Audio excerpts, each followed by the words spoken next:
اس کے چہرے پر مسکراہٹ پھیلی ہوئی تھی، نہ جانے کیوں اس کی مسکراہٹ میرا منہ چڑھا رہی تھی۔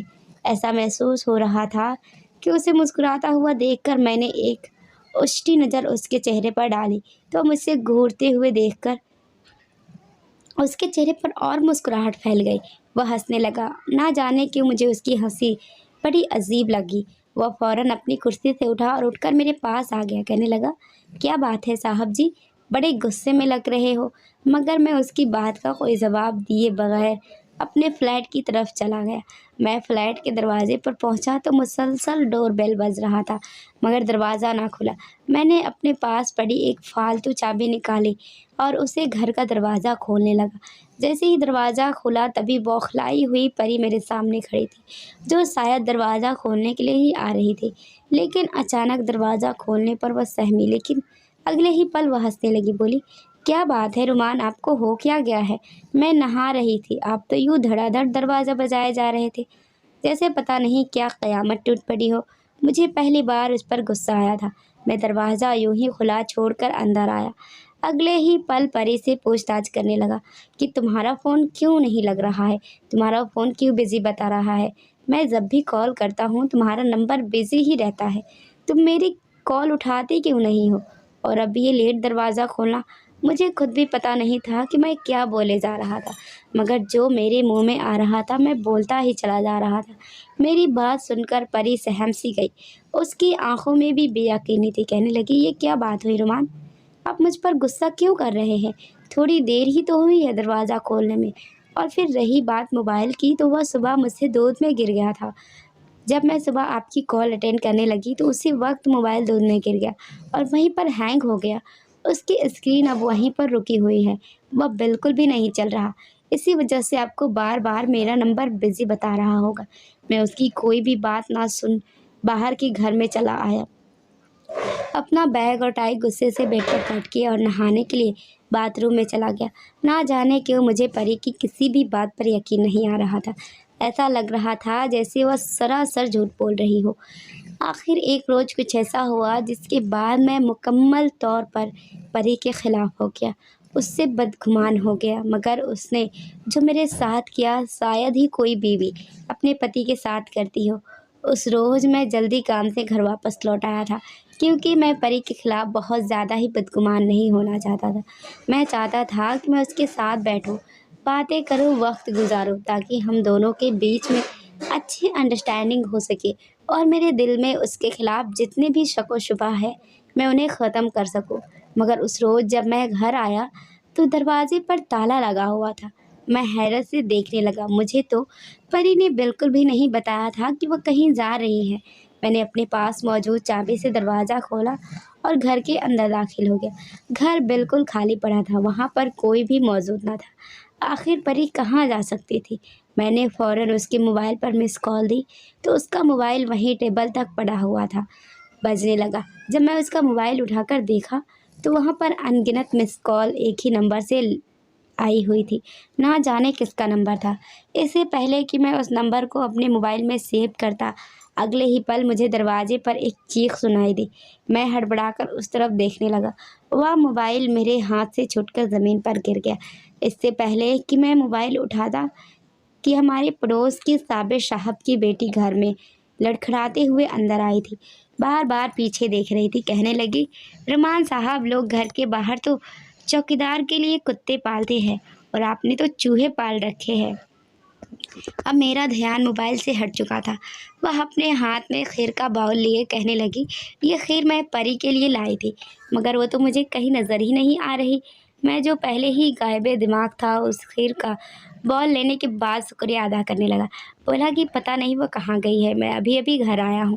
تو زیبا کہنے لگی، اچھا وہ تو اکثر جاتی رہتی ہے، اس وقت وہ روز ہی باہر ہوتی ہے، آج دروازہ کھلا دیکھا تو میں نے سوچا آپ ہی گھر ہوگی، اسی لیے خیر دینے چلی آئی۔ زیبا کی باتیں مجھ کو بدحواس کر چکی تھی۔ زیبا وہاں سے جا چکی تھی جبکہ میں یوں ہی سپاٹ انداز میں اس کھیر کو دیکھتا رہ گیا۔ تھوڑی دیر بعد پری گھر میں داخل ہوئی۔